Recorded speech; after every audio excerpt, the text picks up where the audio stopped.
So anybody that hasn't jumped into real estate already, this is going to be the episode that is going to unlock a lot for you. The schools, why are they not teaching stuff like this, a way to buy properties where basically subject to, and to make a long story short, is like a homeowner has a loan in place, just say $100K. Yep.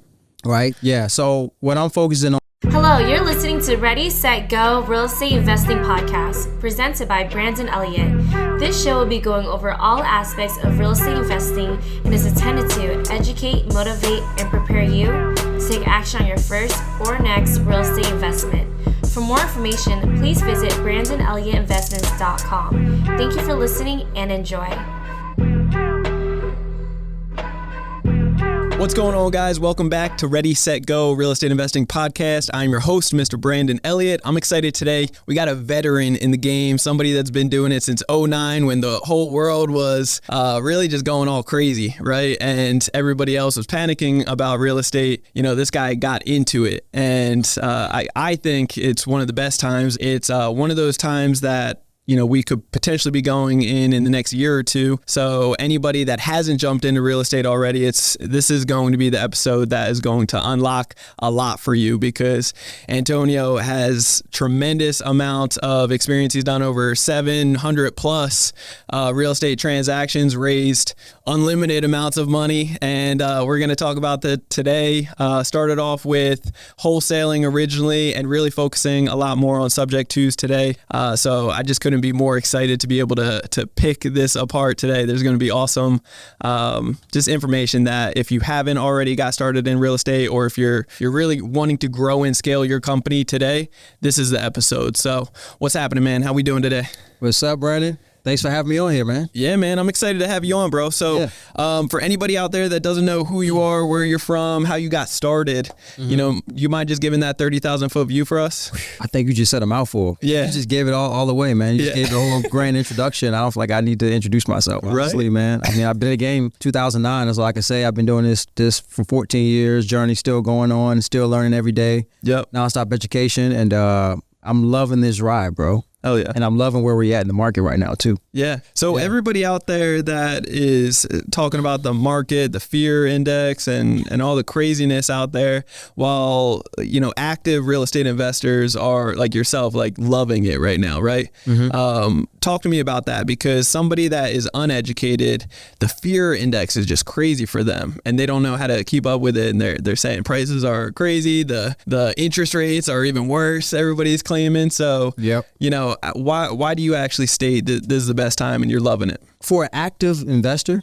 that's actually in the game full time, it's always a good time to buy real estate. For sure. Crash, sideways market, upways market. I don't care what type of market we're in. It's always a good time to buy. You just got to know how to pivot. Right now we're coming from an all-time low interest rate market. Yeah. But at the same time, there was an all-time high as far as price point. So it's kind of like a double-edged sword. You got all-time low interest rates, but you're buying at the top. So meaning that you'll have no equity in the property.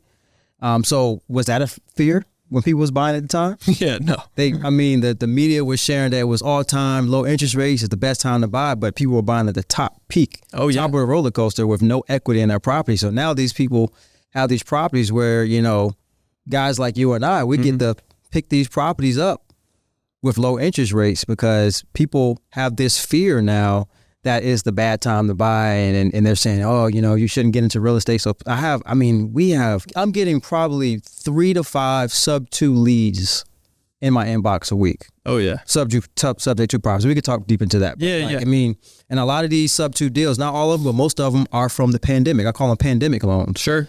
People have this fear and they're like, let me sell my property, and we're picking these properties up at 2.5 interest rate, 3% interest rate, where traditionally you can't even go get that at the bank now. It's like 7%. Yeah. 7 and change, 8%. Yep. I'll take a 3% loan interest rate anytime, because now I'm increasing my cash flow because I'm getting a cheap monthly payment on that property. Oh yeah. Another way of, why, I'm not fearful of the market, because honestly, my average money that I borrow usually from private money lenders is 12%. Sure. The median, like we said, is about 8%, 7 to 8% right now. That's not touching my 12% money. No. Some guys borrow, 12%, 13%, 3 points. Sure. Yeah. Investors are used to, paying 10 to 12% plus points on the deals. As long as you have that spread, then you know you're still in the game. You're good. Right. Yeah, it's not affecting that. And by the way, I mean a lot of people don't know this, but I mean if you go back into like the late 70s and the 80s, yes, I mean interest rates were at like 15+%. Yeah, 19%. Yep. Traditionally. That's why we all got, I always say it all the time, like the last 7-8 years, everybody got so spoiled with the historically low interest rates, and now they're crying that it's 7-8%. It's like, man, it's still the best time to buy, because if you know, you can get in now, great, because so many other people can't, and that's good. You know, at that point, if the interest rates do go down, great, you can refi. You have control, you own it. But if not, and they keep going up, then great, because you already locked it in. Correct. Right? So it's good. So go back a second to subject to, just in case if people out there listening, they don't really understand it or know. Do you mind just breaking that down for them? And then I would like to hear more about you know, the COVID, how did you state it? I forget. The pandemic loans. Pandemic loans. Yeah. I want to talk about that for a second. I think that's good. Some good loans right there. That's right. Those loans are very valuable to us investors. You know, especially for investors that's looking for cash flow. Right. I know people trying to pay those off, and I'm like, what are you doing? Don't you dare. No, I'll take that for you. It's like, why would I go to the bank or even private money to pay off a pandemic loan? Yeah. I would take over that pandemic loan, continue your 3%. It's a 30-year fix. $1,200 a month payment that you owe, what, $100,000. Sure. You know, just for an example, right? Sure, yeah. Some people got a lot. Yeah, so subject to, I've been buying subject to since 2009. My second deal, my first deal was a wholesale deal. I made 12.51 on I signed a property. Back in 2009? 2009. Okay. My very second deal was a subject to deal. So I had a 3-piece snack on my what I learned far as on my second deal. Yeah. I brought it subject to, right? I also I learned how to raise private money on that, because I raised the private money on the repairs, because it was on your second my property? second deal. Nice. And I also learned this land trust play.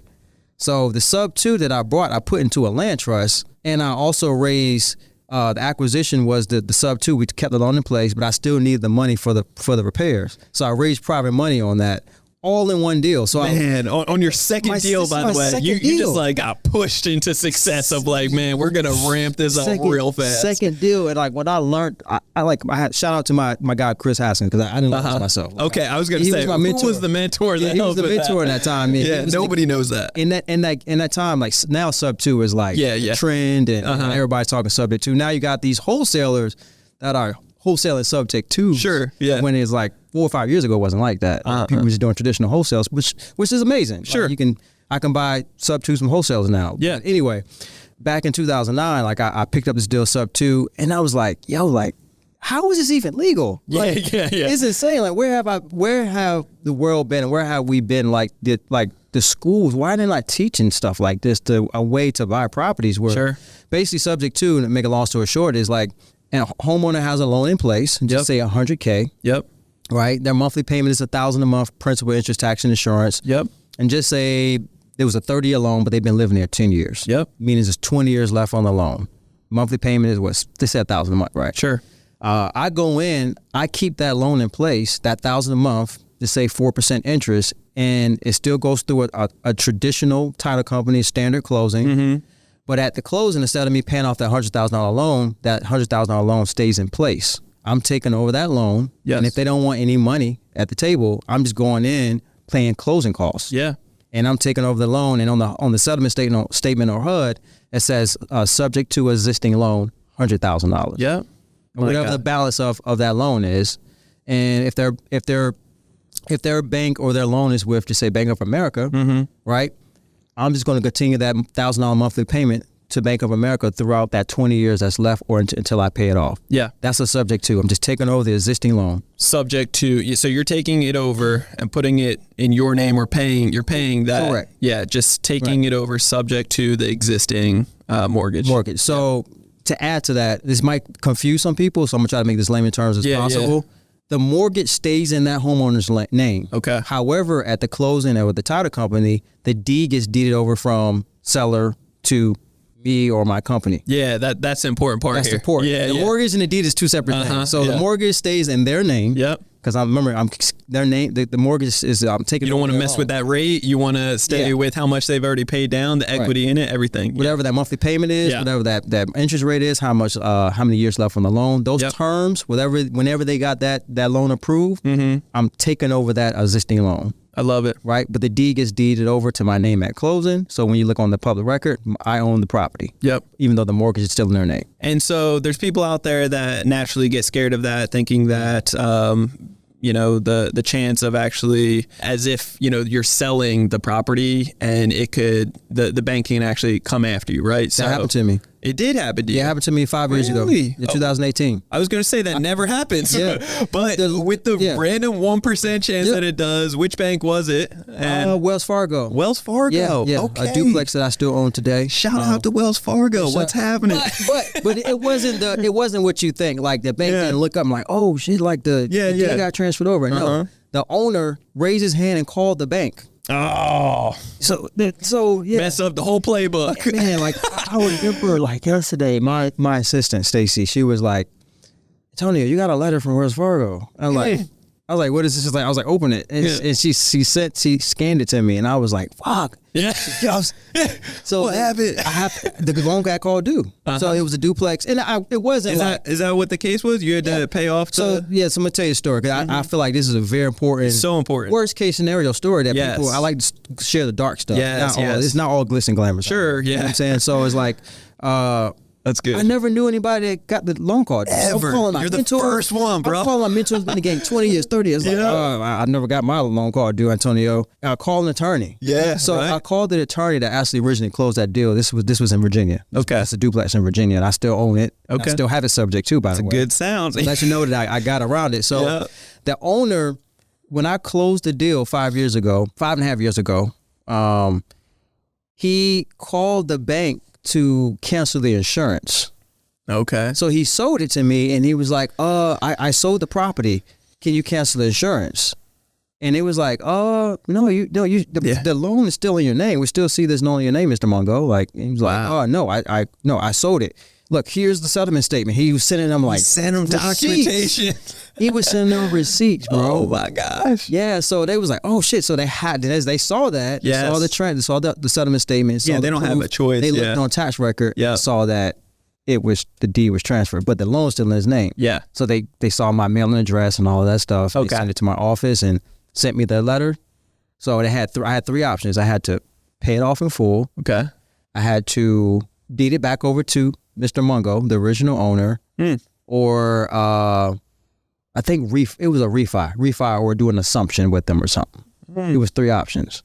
So I called the attorney that originally closed, and I was like, damn, what do I do? And I was kind of freaking out. Yeah. I was like, worst case, I can borrow private money. Yeah. But I don't want to. The loan was like 4-point-something%, 4-ish%. And I was like, and what was the balance at the time? Oh, yeah. $59,000. Oh, really? Yeah, okay. I mean, nothing crazy. Yeah, nothing crazy. Okay. But still, I wanted to keep that. Yeah. I don't have private money access at 4-point-something%. Yeah, exactly. Usually 10 to 12%. Usually 12, actually. Yes. So I would have really refied out to 12% money. Yeah. Which nobody wants that. I didn't want to do that. Yeah.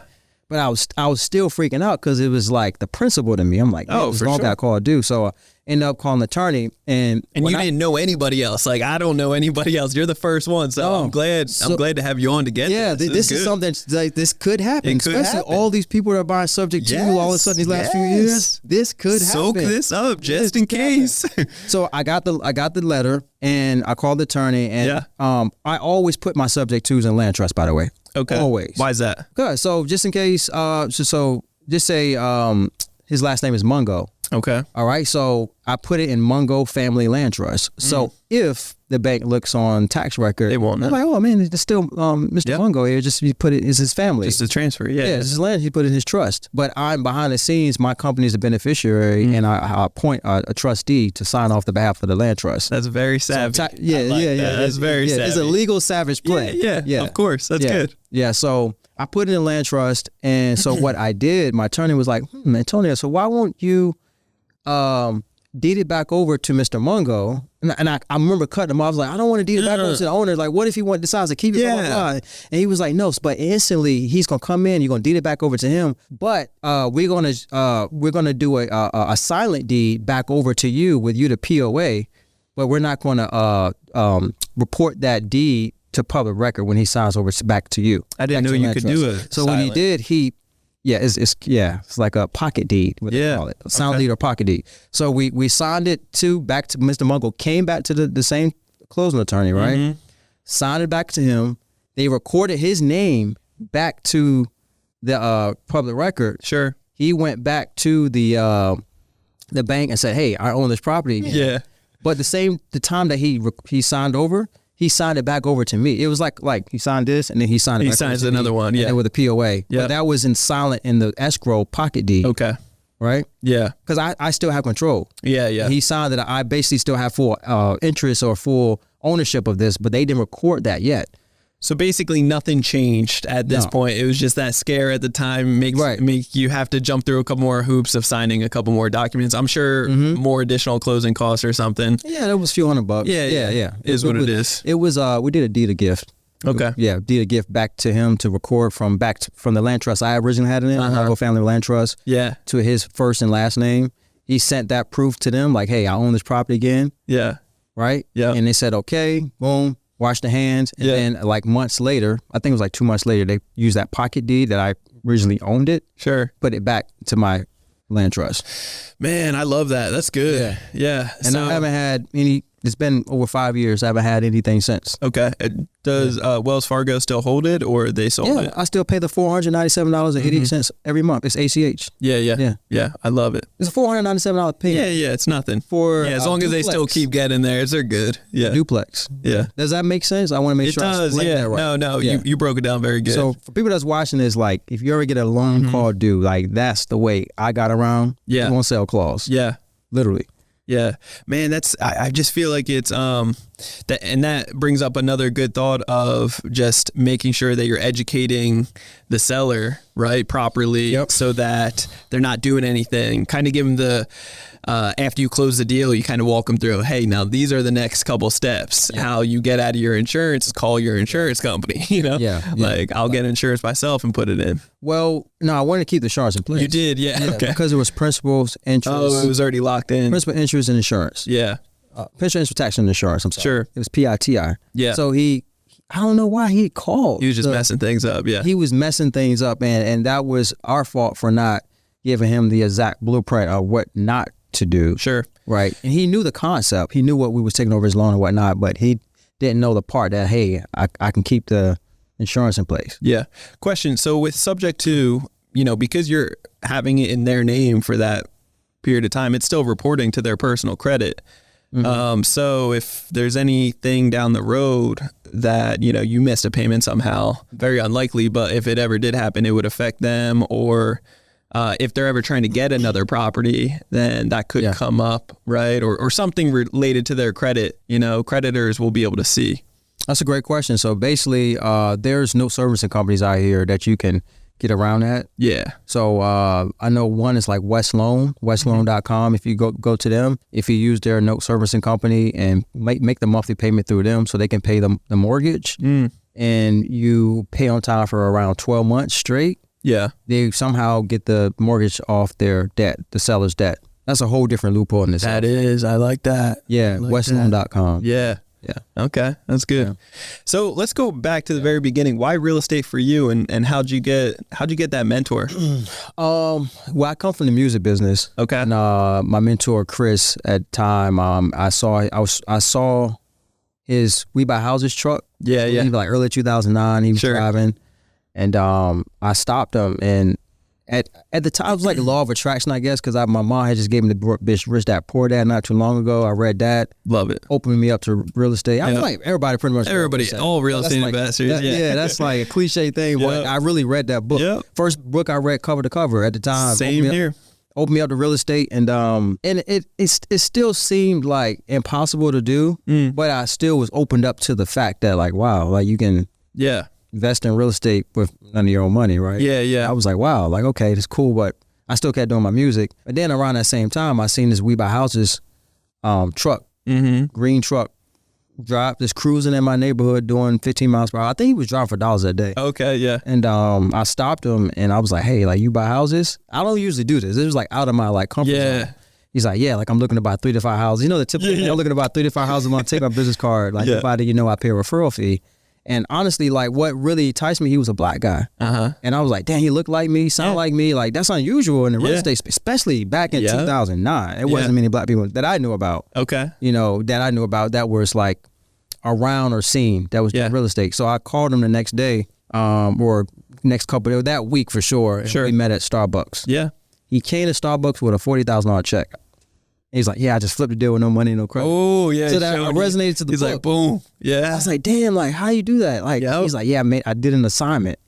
I was like, oh, wholesaling. Like, broke it down to me. I'm like, I'm trying to get in. Like, teach me. Like, I want to be all ears. I want to be like a protege, like falling around. And he was like, man, like, I really like you, man. Like, you remind me of myself when I first started. Like, you seem hungry. You're in the music business. And he was from the music business prior. Okay. 5 years prior to that. So he basically took his pub deal money and which was one of the smart things to do. Sure. He used that pub deal money and got into real estate. Oh, of course. At that time. Nobody does that. Yeah. Yeah, I think 04 maybe, 2004 when he got in. Wow. And this is 2009. Yeah. So I remember when Bandit Signs was working. Yeah. To find seller leads. Now it's like, it works, but it's not like the first primary thing you're going to do to find deals. Yeah, for sure. Back then it was no competition, virtually no competition. This was a crash. Yeah. I didn't even know this would crash until like 6 months in. Man, I had no idea. I was graduating high school in 08, and so I was just growing up poor. It's like you don't even know any better.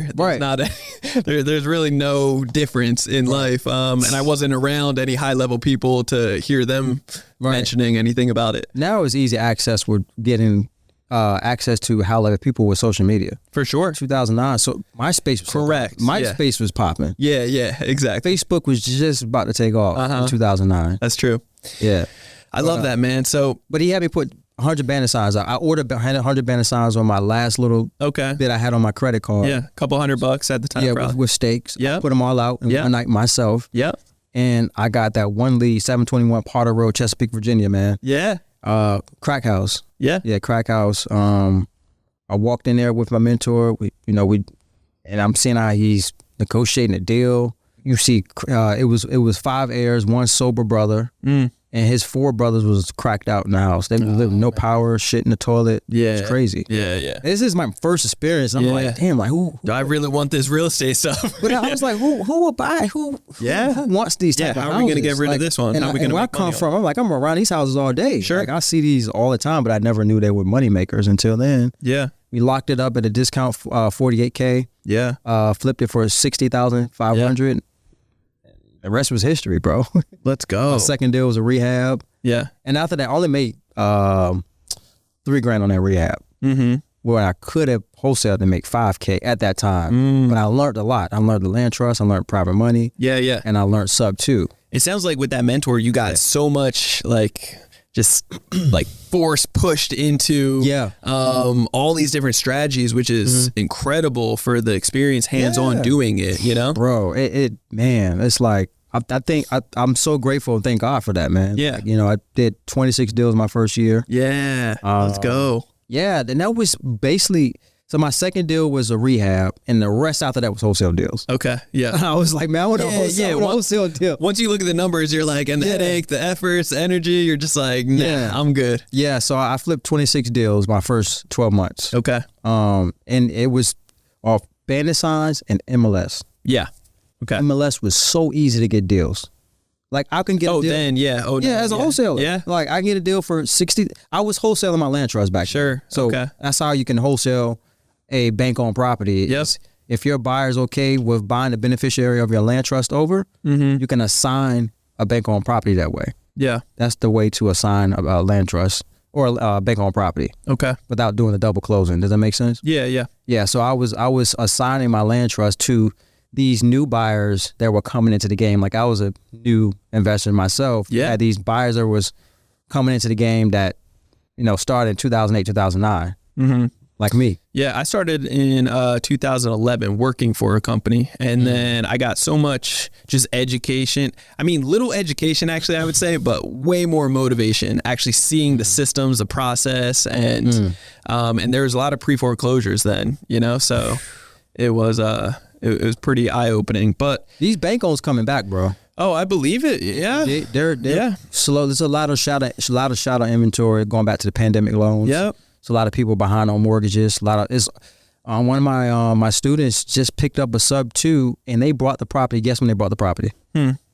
Oh, in May of 2023. Yeah. Which was what? How many months ago was that from the time we're doing? Yeah, it's just terrifying. Yeah, he just closed on this, I believe, last month. Yeah. That's a fresh loan. Yeah, and jacked it all up already. Yeah, so for an investors watching this, or you want to get into this game, like I said, I know it's cliche, there's always a good time to get into truly the game. is, This is really going to be such an amazing opportunity, Brandon. Yeah. Like amazing opportunity. I'm so pumped. I'm so pumped. Sub 2s is going to be crazy. And I buy a lot on online auctions. Right now?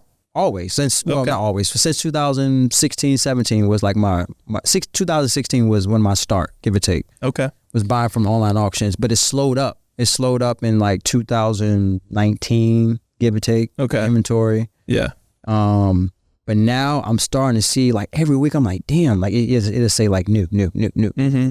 I'm like, wow, this starting to stack inventory's up. picking up. And I was talking to my auctioneer, Chris, over at Zome.com a couple months ago. He said, Antonio, we have a lot that's haven't hit the platform yet. Yeah. And this is just one platform out of like 4 or 5 platforms. You use 45 different platforms? 4 or 5. Oh, 4. Yeah, Oh, okay. I was going to say 45. I was like, how many is there? Yeah. But okay, 4 or 5 different platforms. Yeah, Zome, Auction.com, Hubzu, Hudson and Marshall. That's my core. Okay. And I have like a sheriff one I in my Ohio market. Okay. So Ohio sheriff auction one I use as well. And so you keep a lean team right now. What is like the bread and butter? What are you guys going after for right now? And do you think anything is going to kind of change in the near future? It sounds like the auctions it's just going to excel and keep you guys busier. Yeah. So what I'm focusing on right now is my slow flip cash flow deals, my buy and hold deals. Okay. And hotel deals. Sure. Hotel, for people that don't know what that is, I'm basically buying a property and immediately the day I close on it, I'm sticking on the MLS the same or next day. Yep. Doing nothing. Yeah. Maybe furniture clean out. Sure. The max. Basic things. Yeah. Max, if that. Yep.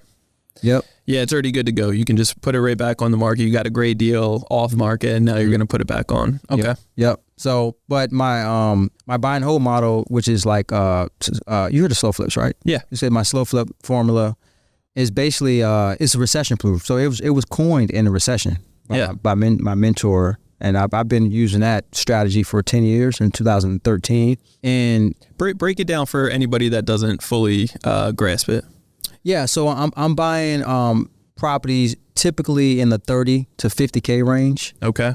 And any property that's that's in that range is always going to be, no matter where the market is, the market crash tomorrow, that's an affordable house. Oh, for sure. For me to buy. So I'm not selling it on that, or so just say for instance, like I just closed a property last week for $30,000. Okay. Right. And what I do, I'll take that property instead of me fixing it up, making it rent ready, and putting a tenant in there. That's a landlord. Yeah. That's the traditional buy and hold investing that we all know about, right? Yeah. Whether you're doing it with apartment buildings or I buy a single family house. Yeah. So I brought a house for $30K. I owner financed it on a 30-year land contract, right? Mm-hmm. For that one was $69,900 at 12% interest, 12 and change interest. They're paying me $750 a month, right, for 30 years. And they also gave me $3,000 upfront, non-refundable down that they'll never get back. Yeah. So you're doing seller financing to them. Seller finance. Yeah. So instead of me being a landlord, I'm taking these properties as is, I'm not doing any work. And I'm seller financing them to an owner occupant on an interest rate for a 30-year term where they pay me. And you got this originally from direct with the seller? Or? This particular deal was on the MLS, bro. It was, okay. On the MLS. Yeah. Yeah. And so you got it from the MLS, and then you found a tenant that wanted to kind of move in and that wanted seller finance. Yeah, so I have a marketing team that markets my properties. Okay. That's part of the structure. Yeah. I mean, I could do it myself, but I got better things. Yeah. My role is I love to find a deal and raise private money. Yep. Raise money, find a deal and raise money. That's my personal core thing of what I do on a daily basis. Yeah. So my marketing team, once I close on the property, that same or next day, they're going out, usually Facebook Marketplace, and they may put some local signs in the area. Okay. It says owner financing, $3,000 down, $750 a month. Call this number. I love it. Yep. And then, so talk to me about the locations, the areas, and then I want to hear more about lead generation. What does that look like for you guys? I know there's a dozen ways to market, so would love to hear that. But for the location, what is your bread and butter that you like to? Is it C class type of property? Yep, C and D class. Okay. However, turnkey is C and D class. Turnkey and C. Key. That's the key. Yeah, that is the Turnkey and key. C and D class. I want, the things that you got to total tear down or do a huge renovation, right? You don't need that. I wish I had my phone number, but on the way here, my slow flip, one of my high-end clients, slow flip students, he literally is like, hey man, I'm thinking about buying one in the Midwest, in the Missouri area. This will be my first one. He usually buy in Indiana, by the way. Okay. And I think he's going on his 5th slow flip type deal right now. He comes from the apartment game. He has over 1,000 units in apartments. Yes. He went from apartment game to this model. Yeah. Do you know why? He's tired of tenants. Yeah, he's tired of tenants. Like this model, you're not dealing with tenants. No, they can toilet call. They're doing the repairs. I'm just collecting my monthly cash flow. Yeah. Literally. Yeah. You get a 100-unit apartment building, that's 100 tenants. Yeah. So what do you do if these guys, very simple, mess up the contract? They don't pay, the monthly payment. Yeah. Just like a tenant, naturally might not. That might qualify for that type of thing, That's a great question. That's worst case scenario. Worst case scenario. Gotta take the property back. When I get that non-refundable down payment that's right. out of pocket, yep. They forfeit that. Each market that I buy in, I have an eviction crew or team. Okay. Which I'll pay about $500. Sure. To a victim. I just sit back. I'll send them the money. Mm-hmm. Sign the paperwork. They put the notice up. They file unlawful detainer. Yeah. To go through the eviction is usually like a 2 to 3 month process. Mm-hmm. Now that the moratorium is finally lifted. Yeah. Ohio's real quick, man. It's crazy. It's like God bless America with that state. It is for landlords. It is. Yeah. It's beautiful. So it's a 2 to 3 month. Just say 2 to 3 months of me not getting paid my monthly payment. Sure. Yep. Worst case scenario. Yeah. Which is still a good case. Yeah. I'm still in the driver's seat. So just say 3 months go down the line. And as long as, let's be very clear, I mean, the goal is not to have, that type of situation, but worst case scenario, if the individual isn't paying and they're not having the communication, right? It's all about communication, transparency. Things can happen. I'm sure you can be graceful, right? From time, like you don't want to take the property back and go through that headache. If it's 1 month or something, that's no excuse. Anybody that's listed, but But as long as there's communication, you can work something out. Yeah. So I want to give them worst case scenario. So just 3 months down the line, the eviction got them. I paid them eviction attorney $500. Yep. 90 days go by. Now I call it the rinse and repeat method. Okay. Marketing team, we're market for a whole new owner occupant. Yeah. I get another $3K down. Yeah. Another say $69,900, and usually this previous person that we got out put work into the property. Yeah. Remember the repairs are in their ball court. Sure.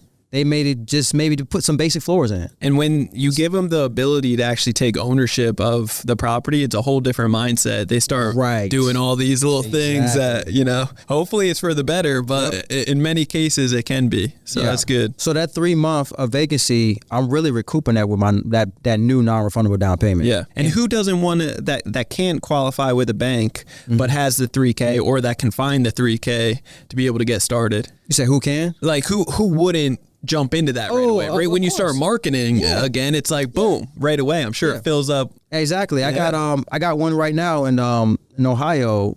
Look, I wish I had my phone because I like to show receipts. Yeah. I got a guy right now. He's ready. $2,000 down. He's gonna pay $995 a month. Yeah. I paid $35K for that property. Yeah.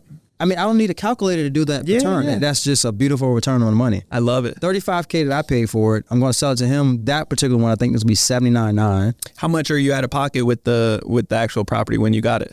That one? Yeah. $35K. 35. Okay. Yeah. However, I can always raise private money. Yeah. To lock it in. Yeah. So if you guys don't OPM want to use your money or you don't have maybe that much money or something, you can always raise private money. Yeah. Always. Or, I mean, the numbers that we're talking about here, ladies and gentlemen, it's like, get that 0% interest business credit and you'll have up to 24 months to just, have 0% interest. That gives you plenty of time to move things around and get right. So just give them a play real quick. So, all right, so we got 35K property. Yeah. How can I attain 35K, right?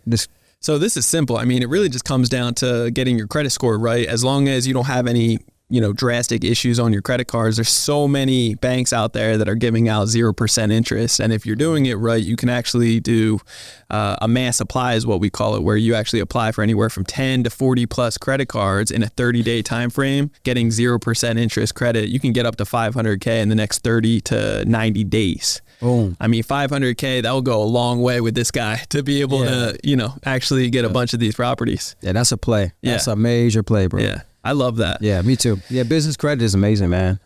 Play with the 0% interest. That's damn near free money. Yeah. Especially when it comes to real estate and business credit. Yep. Goes hand in hand. Man, it's crazy. Yeah. It's crazy. I love it. So right now, how many doors or land contracts, like how many properties are you holding right now currently? I just told somebody the other day, I'm at 55 now. Okay, 55. Nice. I feel like I should be at 150. Yeah. I didn't really, I flipped so many properties. Yes. Flipped so many that I kept, especially in that 2009 to 12. Yep. Breaks the heart looking back at the numbers and seeing some of the addresses. You're like, oh my God. Yep. And I applied this strategy in 2013. And I was trickling them, buying maybe, 4 or 5 here this year, in a year, and then maybe like another 10. And I didn't really go hard with this probably since last 4 years, 2019. Okay. I started hammering, but now it's like I really got to dive deep. So the next 12 months, I'm projected to buy 50 of these. Yeah. I love it. Yeah. And that's like conservative. Like sure. They're all around me. The money's there. If I want to borrow the private money. So I'm like hybrid. I use my flip money to pay for them cash. Yeah. And I also use private money at 5-year money. Sure. Because I want to pay my investors off in 5 years. So remember, this is 30-year note on the occupant side. If I raise money at 60 months, on that 61st month, I got 25 years left of free cash flow. Yeah. So because we're talking about money, let's just we'll dive into the raising money aspect and have fun with that. But before I forget, lead generation, I want to come back to that. So so for raising capital right now, you're doing certain deals that you're raising capital for about 5 years with certain individuals On the buy and hold, on the slow flip model. Okay, gotcha.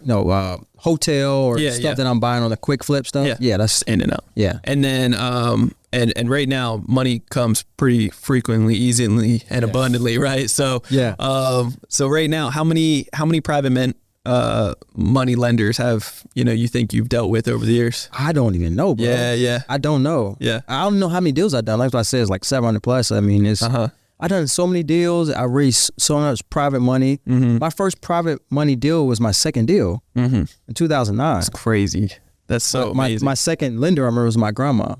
My grandma. No. My second, my grandma. Then my grandma referred to my uncle. Do you still have family members that are constantly investing with you today? Yeah, I do. Yeah. I do. Not awesome. as much as you would think, but I have a couple. Okay. I have a couple for sure. Yeah. Mostly it's like friends. Yeah. My go-to is like friends. My neighborhood, by the way. Yeah. I just had a Zoom meeting. Not to like brag, but I live in a good community. Yeah. And real estate question came up, and like in these communities, they have like these group chats. Okay. About the community. Yeah. And one person asked a real estate question. This was like the week before last. Yeah. Right. The week before last, and somebody who, which is one of my clients, which is my neighbor, right? He tagged me, and I saw that, and I was like, Los Angeles is not the best. Yeah. Buy and hold. Don't you dare. Asking about like buying and holding basically in the LA market. Oh man. And he's like, I want to learn about the real estate. I'm looking to get some rentals in LA. Yeah. And the dude somebody else tagged me, and I saw it. This is like for over 300 people. Yeah. They're like affluent people in the chat. So I'm like, wow. I was like, let me go ahead and put my 2 cents. And I told him that it wasn't the best way to LA wasn't the best market for sure. For buying holds. Yeah. Flips is a different story. If you can get a good flip, because that's big profits. But buying holds not a good market. Yeah.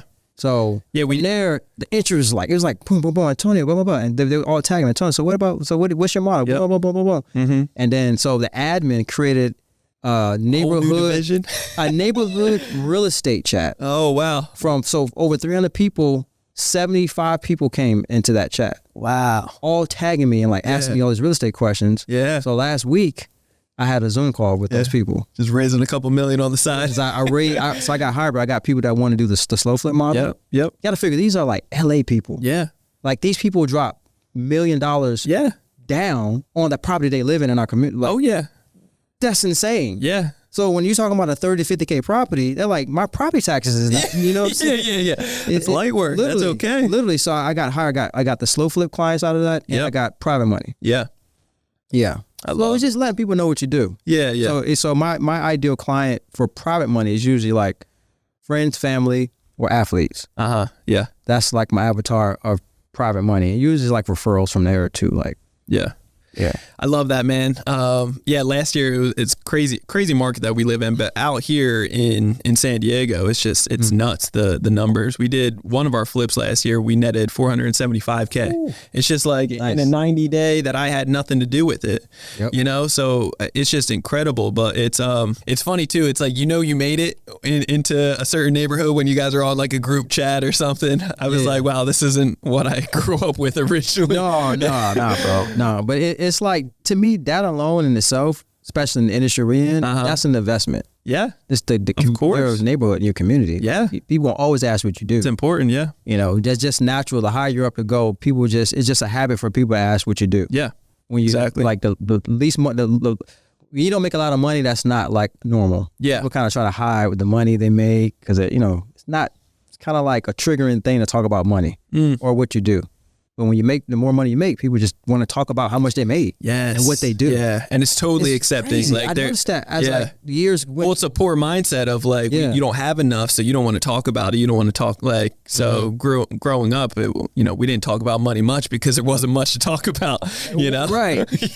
Right. But even if you're like, how much you make an hour? They kind of like, damn, like why you ask me that question? Like, yeah, they don't want people to know. They don't want people to know that they're making $20 an hour, $15. Of course, yeah, yeah. Yeah, man, that's powerful. I love where we live and the opportunities that are around us. It's crazy. So talk to me, when it comes down to lead generation, what's the bread and butter that you guys focus on right now? We're finding owner occupants for the cash flow deals. Yeah. It's too much. It's too much to handle as far as if that's your only role, that's why I pay the marketing team for that. Like, because like we could put a deal, owner financing, 3K down, 69.9, whatever the case may be, $750 a month. Like, you'll wake up, let's say you post it yourself, you'll wake up, you have over 20 in 24 hours. And then you're just cherry picking the best ones, of course. Yeah. And I mean, you're not supposed to judge a book by cover, but Facebook Marketplace, I can go to their Facebook and look at the profile. Yeah. Oh, swipe, boom, boom, boom, boom, boom. Yeah, this is going to turn into a bad area or something, Yeah. So I like to look for somebody who looks, decent enough, you know what I'm saying? Then I'll ask for the bank statement. And I ask for job verification. Yep. Right. I need to see the base statement so I can see that you have the 3K to put down. For job verification, how long do you like to look to see? I don't do that part. You don't. I just see if they got a job. Okay, you're just looking to see. That's more if they got a job, bro. That's it. You just Yeah, that's it. See, this is low income, like for sure, low income, affordable. Like, I mean, we're not going to strip them up and down. Like, yeah.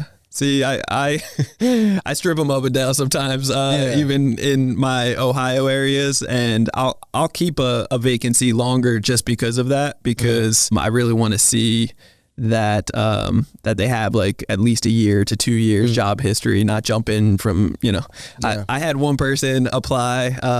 I've had this happen several times, but I've had one that applied recently and called me up asking to rent out the place, and I asked, what do they do for work? And they said, oh, I'm not working. I was like, how you going to pay? They're like, oh, don't worry about that. I'll get that done. That's crazy. Don't worry about it. It's not going to, I am worried about it actually. In the pandemic, I only had 3 people not paying. Okay. Yeah. That's amazing. Yeah. That's amazing. I had one tried not paying, and then just the cockiness from it, like we evicted right away. Yeah. And in Ohio, we were able to get it. It was wild. That's crazy. Yeah. What part of Ohio again, you said? It's right on the river of West Virginia and Pennsylvania. Okay. Yeah, it's right on the other side. Yeah, nice. Steubenville. Yep. Got to get you one of these deals. I hear you, man. Yeah, I like that. I like that. I'm down. They're easy. They're easy money. Trust me. Like, I've never been to Missouri. I never been, like, That's one of my markets. I've never been to Illinois. That's the second market. I just see pictures, man. Pictures, video from like, my boots on the ground there. Sure. I'll look at it, but oh wow, that's decent. Yeah. Key, I'll take it. Yeah.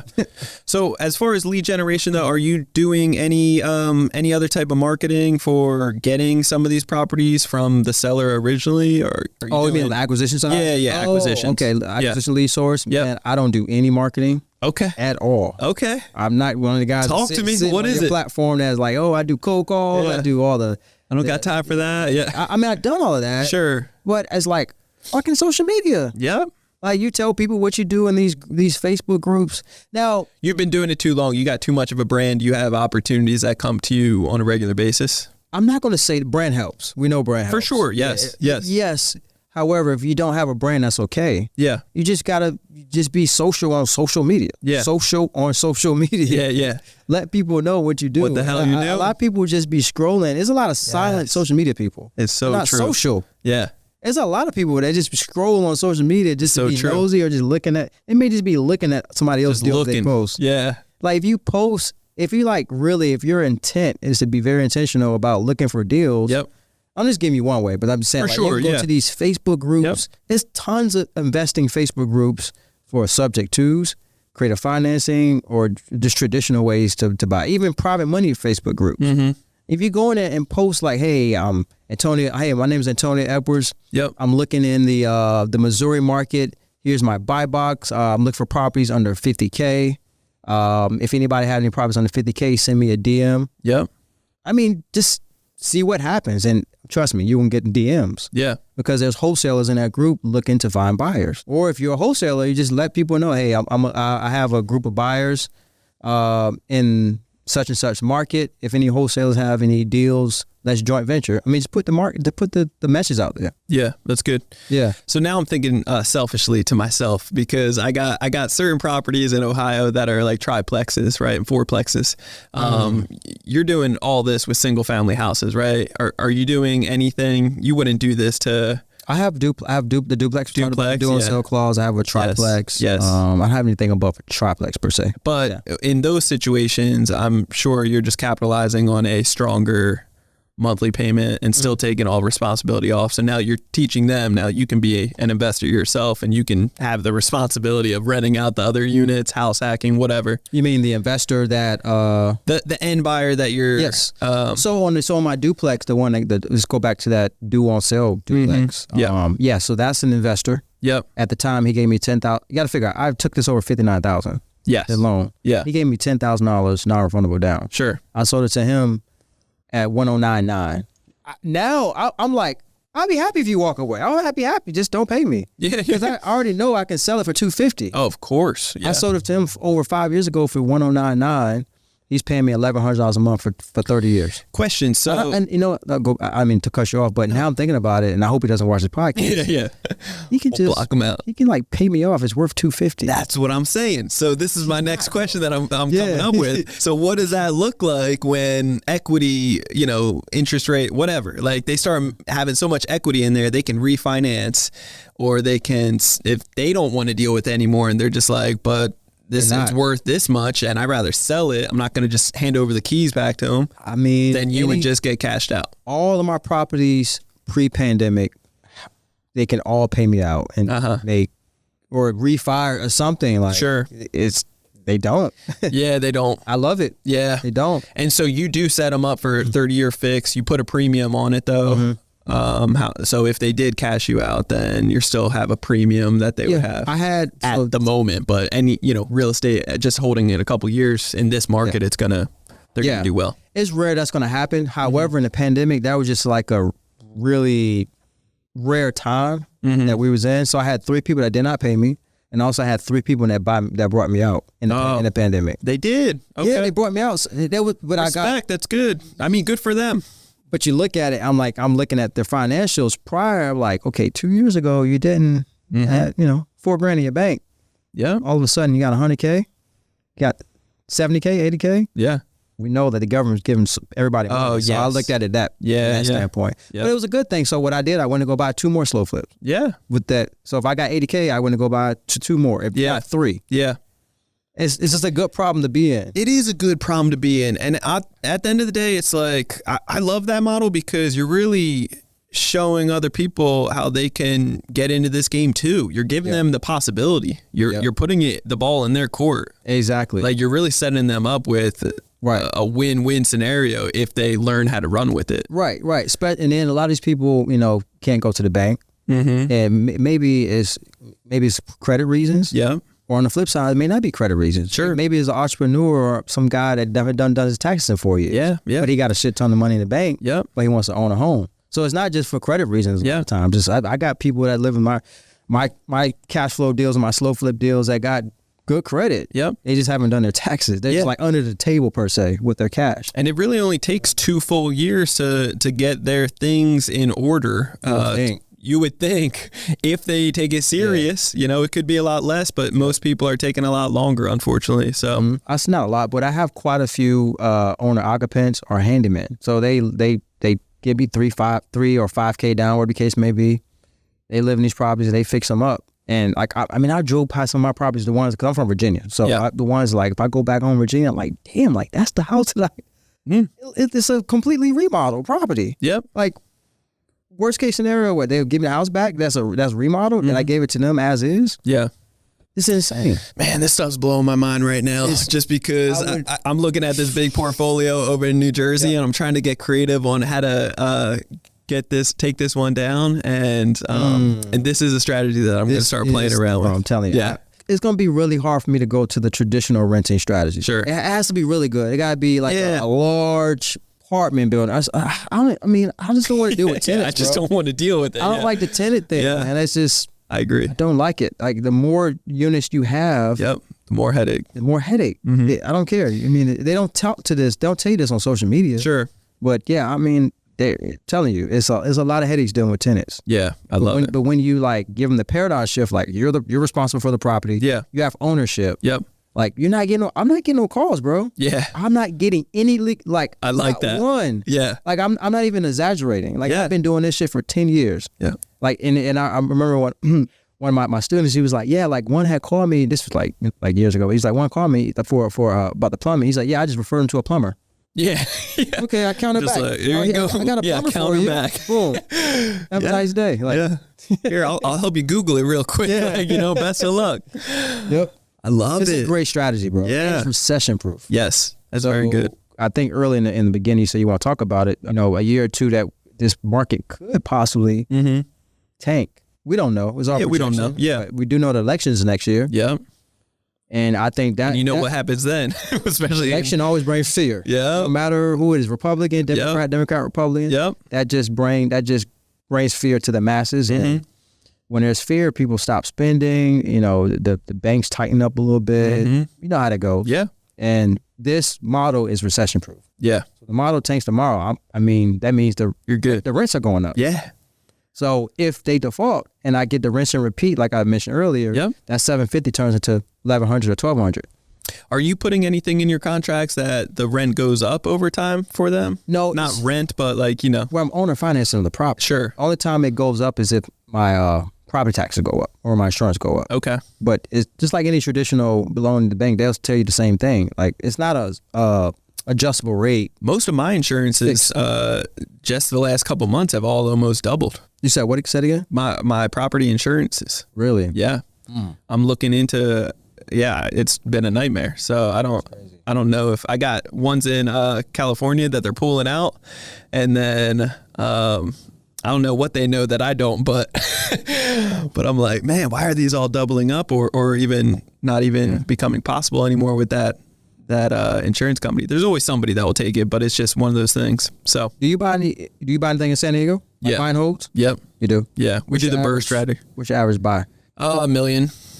Yeah, I got one in contract the other day. It was for $1 million, but it's worth like 1.5 as is in Pacific Beach. So I'm thinking about either wholesaling that or just put it right on the market. But if I put like 150, 200 into it, it'll be worth roughly about $2 million. About 2? Okay. Yeah. So it's a fix and flip. I could, yeah. Okay. Or I just got it as such a... Yeah. Yeah. in the sauna at the gym. Just randomly heard some agents talking and Really? yeah, about some problem, and I was the solution for them, so it worked out. Good. So you bought it for $1 million. You put about 50, 200 into it? I can put, like, most likely it'll be somewhere between there, 150 to 200 to remodel. What type of money you got on? You got it like short term, long term? Hard money. Hard money, but Yep. you can refi out. Yeah, exactly. In order to refi out, do you have to fix it up? Yes. That's the key. I would say you can try this strategy on that property. Yeah. But in order to get that long term money, you gotta prove that it's fixed up. It's a really nice neighborhood too. It would be hard to get. You never know. What? It works in every. Oh, I bet you. That's what I'm saying. The more that I say it, I'm like, maybe. If it works in a C class, why not A class? Yeah. It's a bigger down payment. Yeah, it's just a bigger down payment. Probably get $100K down. That's right. And at least. At least. Yeah, because there's people that qualify money wise, but not on taxes or their credit. My client that lives in my neighborhood, he owns a Airbnb in Hollywood. North Hollywood. He has somebody that he slow flip to right now. They said they'll give him $250 down. Because he was like, yeah, like once he like, he's like, man, I can slow flip my Airbnb because he's tired of leaking toilets. Yeah. Like, Yeah. We'll be talking. It's times we was talking, right? He lives on the same street as me. Sure. And he was like, fuck.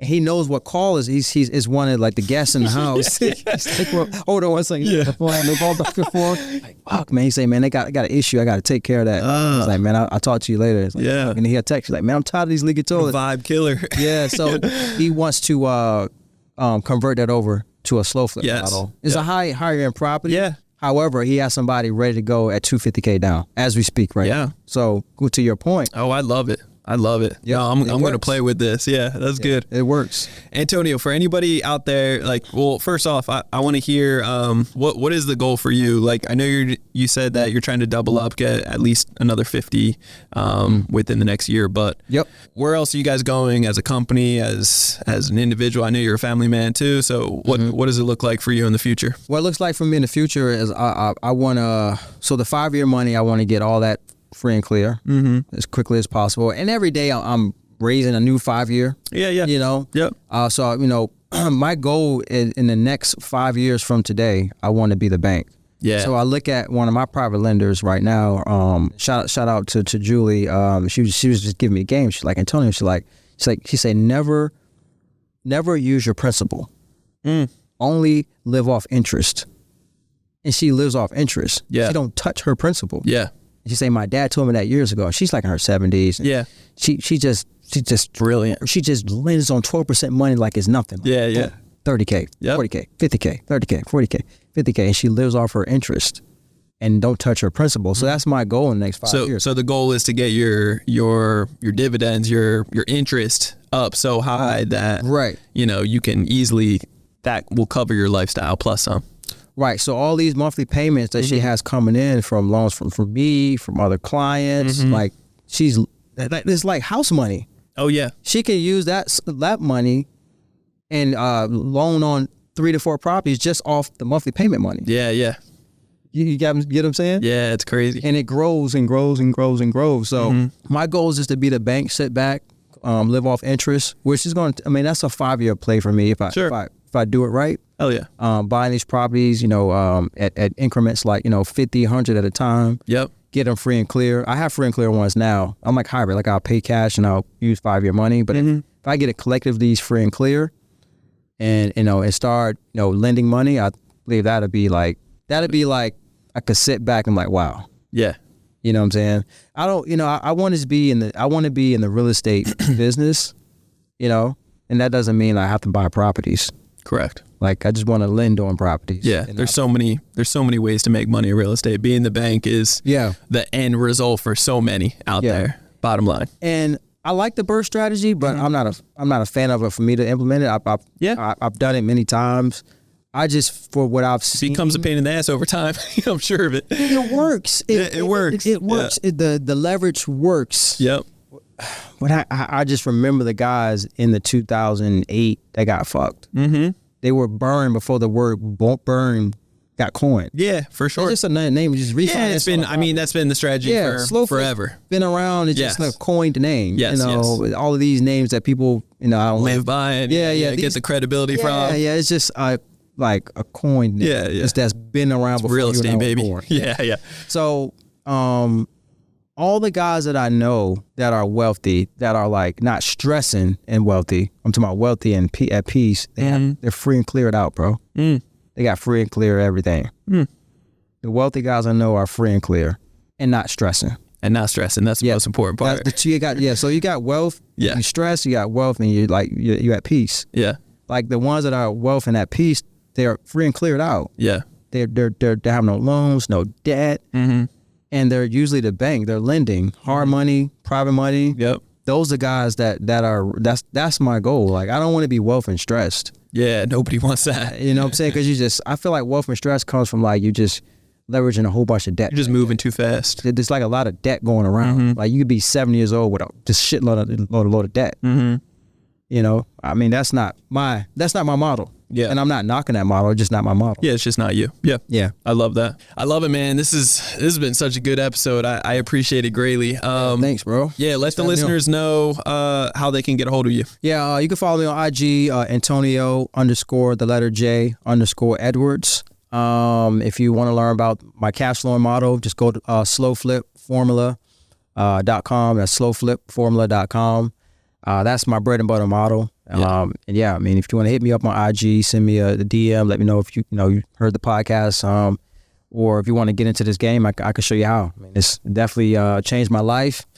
I've been living off cash flow. I've been building my cash flow since 2012, my first rental.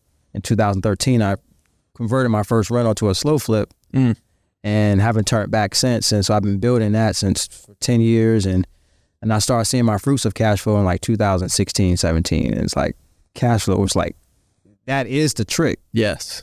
To create your lifestyle. We both live in California, which is not cheap. Like I would be damned if I'm living out in this area just off active income, wholesaling deals and flipping deals. Just getting by. I'm not saying it's getting by. Yeah. But you always gonna have to be sweating and chasing, going back to stressing. Yes, yeah. You don't need stress. That. Yeah. Like I can make up $200,000 on $475K flip. Yep. But your ass better go back to work. Sure. Because that 475 is going to dwindle. We goes quick. You don't got no cash flow. Especially when the tax man comes around and collects half of it. Yeah, it's nonsense. Yeah. That's a whole different podcast. It is a whole different thing. Yeah, I ain't going to get into that, bro. We'll have to have you back on. Around that. Yeah, there is. Yeah. Yeah. But thanks for having me on, Brandon. Yeah. I appreciate it. Yeah, guys, you definitely want to reach out to Antonio. And man, this was a great episode. Really do appreciate it. Guys, if you want to get a hold of me, you can always do so on IG. It's Brandon Elliott Investments. Otherwise, Facebook.com/Brandon Elliott Investor. If you guys haven't already checked out Credit Counsel Elite, what are you waiting for? Make sure you go and just watch that. We got a 10-15 minute video on there. Afterwards, you can set up a 30-minute call with me and my team to really be able to go over your situation, where you're at, where you're looking to go, and get a second opinion. So we can really show you the breakdown of what it looks like to get $500,000 every 6 months at 0% interest, so that you can leverage into real estate and get started and see what it's done for us and how it can really just transform your life and get generational wealth over time. So go check out creditcounselelite.com. That is www.creditcounselelite.com. And if you haven't already, hit that subscribe button to Ready, Set, Go Real Estate Investing Podcast. What are you waiting for? Do that right now. You get the newest notification every single Monday. Leave that 5-star review afterwards. Greatly appreciate all the love, all the support. You guys mean the world to us. Appreciate you.